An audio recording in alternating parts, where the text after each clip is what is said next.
ప్రజలందరికీ నమస్కారం.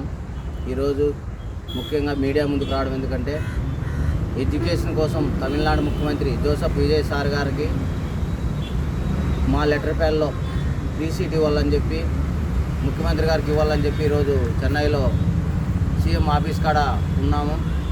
లెటర్ ఇస్తున్నాము ఇక్కడ క్యాంప్ ఆఫీస్లో.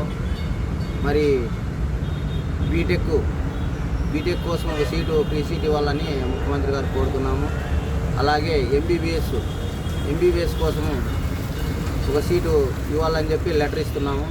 ముఖ్యమంత్రి గారు ఇది గుర్తించి మాకు పర్మిషన్ ఇవ్వాలని చెప్పి మేము కోరుతున్నాము. ఆల్ ఇండియా ప్రజాస్వామ్య హక్కుల పోరాట సమితి తరఫున దాదాపుగా 10 రోజుల నుండి పర్మిషన్ కోసం ఎదురు చూస్తున్నాము.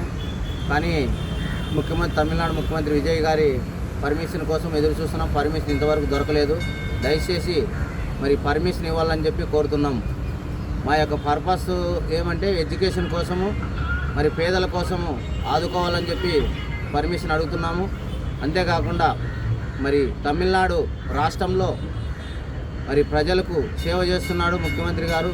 ఏ ముఖ్యమంత్రి చేయని విధంగా ఈ ముఖ్యమంత్రి మంచి సేవలు అందిస్తున్నాడు. దానికోసం మర్యాదపూర్వకంగా మా ఆల్ ఇండియా ప్రజాస్వామ్య హక్కుల పోరాట సమితి నాయకత్వం ద్వారా మర్యాదపూర్వకంగా కలవడానికి దయచేసి పర్మిషన్ ఇవ్వాలని చెప్పి మేము కోరుతున్నాము. జై హింద్, జై భారత్.